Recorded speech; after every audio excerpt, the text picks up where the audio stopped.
with Mike Tomlin discussing the Niners and Brock Purdy. And Shasky, you believe it's more out of respect, Tomlin's answer. We'll play it for the audience in just a second. You believe it's more respect for Shanahan. All right, so I am not Shanahan. I'm not pretending to be Mike Tomlin, okay?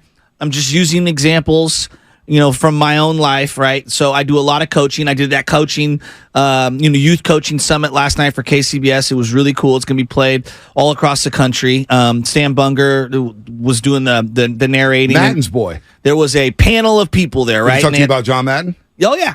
Oh, he's big John. He's got a book coming out, actually. Yeah, him and John Madden were like really good friends. Yeah, and basically he wants to come in and promote it. So I told him, hey, we'd love to have you on. You're a legend in the game.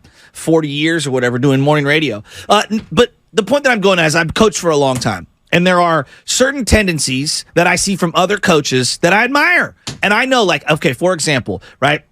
If I'm facing my buddy Jimbo in basketball, I know there are certain things that they're going to do in the half court. I'm talking about in basketball games. I know there are certain sets they're going to run underneath the basket, right? I know what to expect. When I play Epiphany, I know it's going to be physical, right? And there's that up and down tempo to the game. And I think that amongst this fraternity in the NFL, if you think it's that way at youth levels, it's on steroids at the NFL. Right. So this is Mike Tomlin, who's been in the game 15 years as a head coach. 15, looking 16. Over at someone like Kyle Shanahan, who I'm sure he respects, and he's seen tendencies that he's seen probably for close to a decade or more, where he's like, when I face this team, no matter who the personnel is or who the quarterback is, there are certain tendencies, and I have respect for what he does. So as I'm breaking down what to expect this Sunday, the personnel, you're going to have good and bad players, and sometimes some of your teams are better than others, but this is what I'm going to see against that guy's team, and that's the way I took it. It was one coach looking over at another's, and when we talk about Kyle Shanahan, isn't scheme one of the first things that we think of? Yeah, no doubt. His scheme, zone running scheme. What he's created. Play action passes, short passes, timing, precision. All that nuanced stuff. So let me pivot back to the quarterback for a second before we get into the Purdy element of this. Wouldn't you agree? Part of why Trey Lance didn't work here or whatever, even Jimmy Garoppolo to a degree, or any of the quarterbacks who failed, Beathard, Mullins, Hoyer, you got to see it and you got to deliver it immediately. At what point did I say, hey, freelance, make a play, get outside the pocket? The majority of the plays in this for this team are you got to see it right away, you got to deliver it on time. And if you do those things, you will be successful, right? So for Tomlin to acknowledge all of the things that we're all acknowledging as fans, Purdy sees it. He throws it, he hits guys on time, and playmakers make plays. To me, it was Tomlin acknowledging all the things that we acknowledge as a fan base. Yeah. Some people took it as disrespect. I wonder why. Ned Castro Valley. I'll get into my I want to hear your part. My thoughts on that as well. Ned Castro Valley, what's happening? What's up, fellas? How y'all feeling this morning? I'm Good, great. Man. Good, awesome, man. Yeah, I think it's interesting. They always talk about Shanahan's system and any quarterback can plug in, but I think quarterbacks need the right coach and the coach needs the right quarterback, so they kind of go hand in hand. You really can't have one without the other.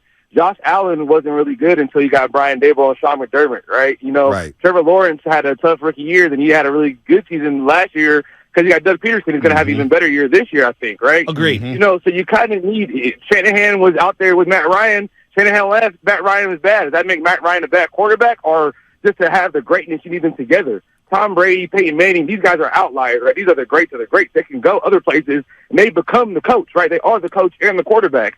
But other guys that are just really, really good quarterbacks need another really good coach, and that's what makes them even better. So you need one to have the other. You can't really have one without the other, so it's not a disrespect to Birdie. It's not a disrespect to Shanahan. It's just to say that if Shanahan has a guy that's good, he can make him great because he's that good of a coach. But Purdy is also a really good quarterback.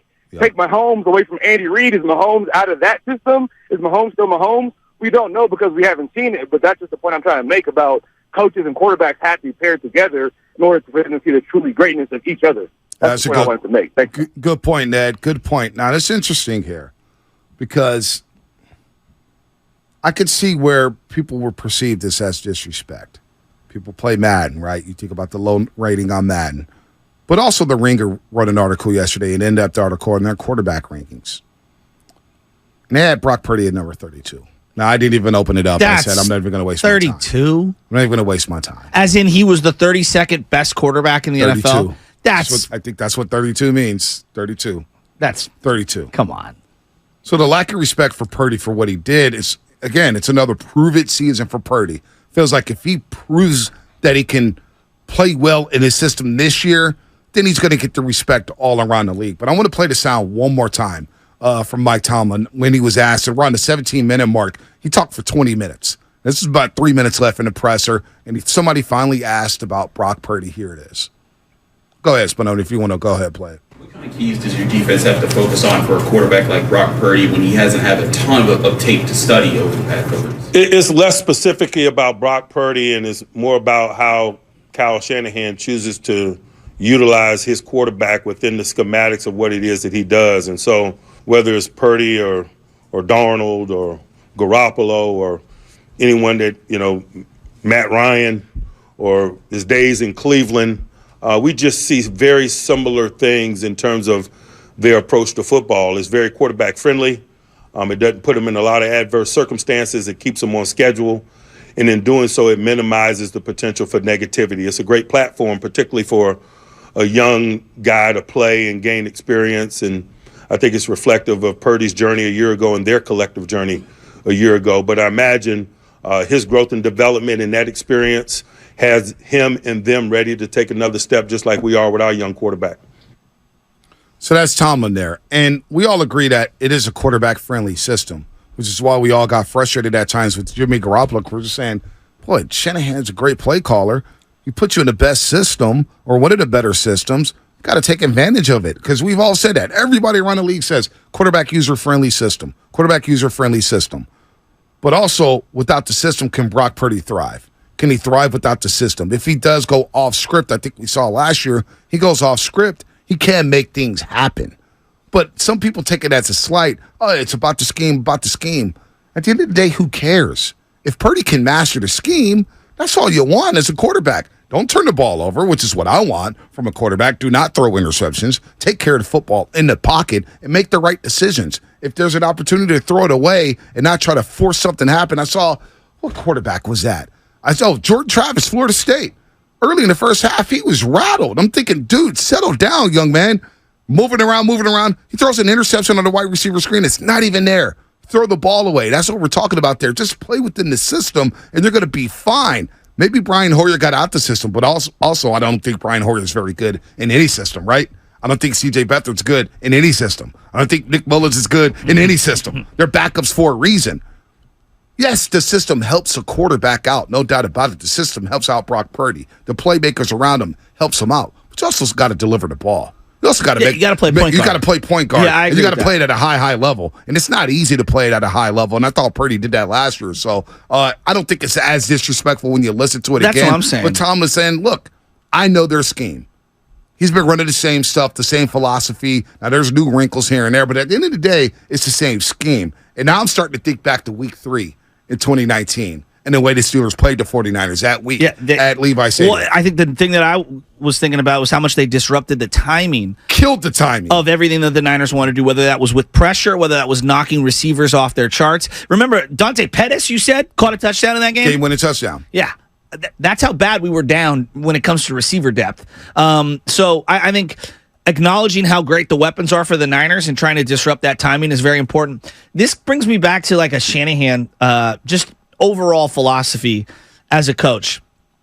I've been thinking about this long and hard. Like, I think Brock Purdy's the perfect guy for Kyle's system for right now, right? And maybe their relationship over time will evolve, and this will all be a moot point.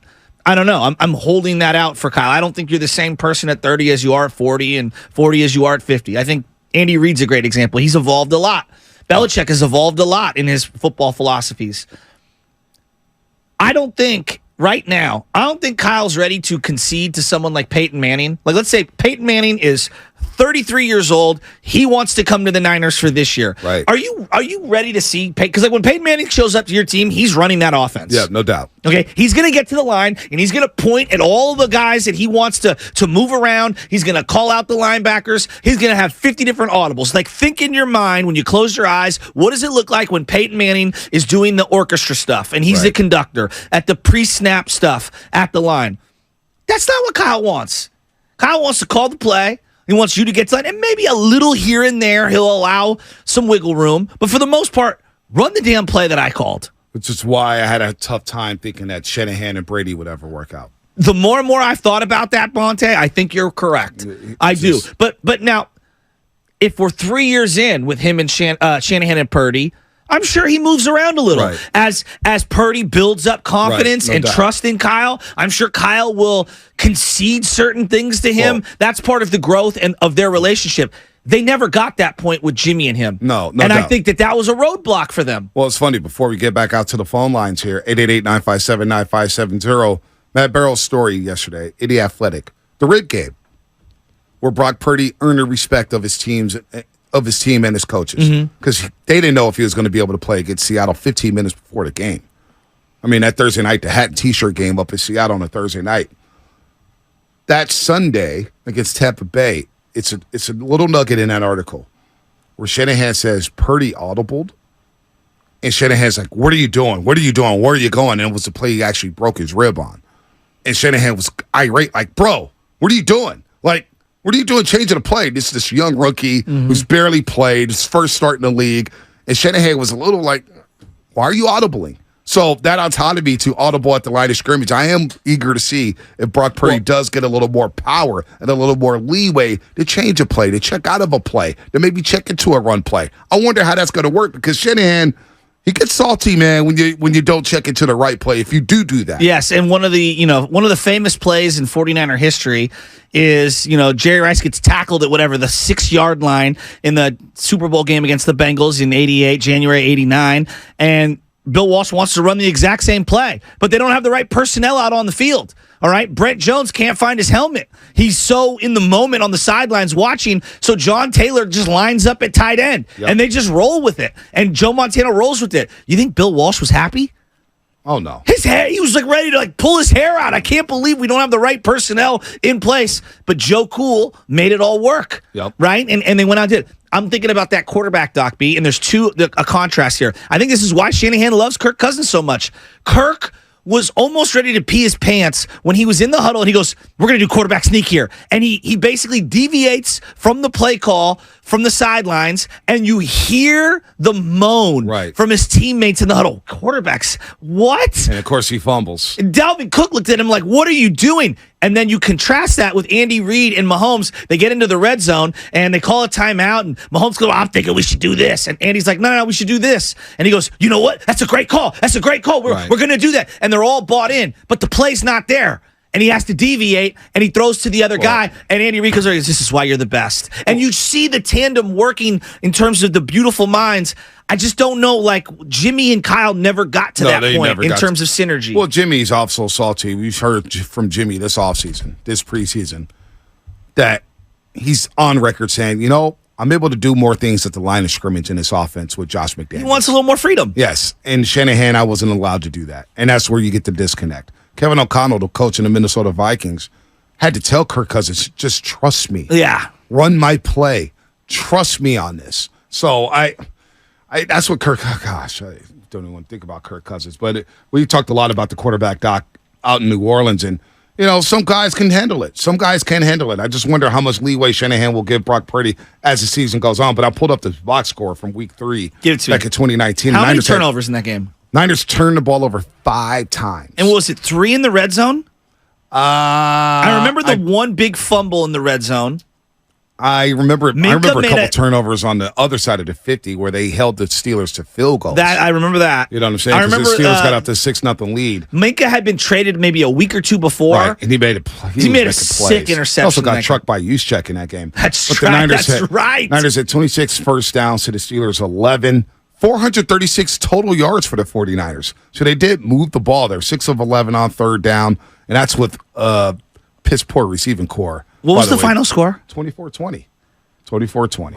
Wow. 5 penalties in that game, but they did move the ball on the Pittsburgh Steelers, so that's an encouraging sign with this philosophy and with this game plan. But again, the Steelers are rolling with Mason Rudolph at quarterback. I think Kenny Pickett is an upgrade from Mason Rudolph. Yeah, I think we all agree. Yeah. Let's go to G.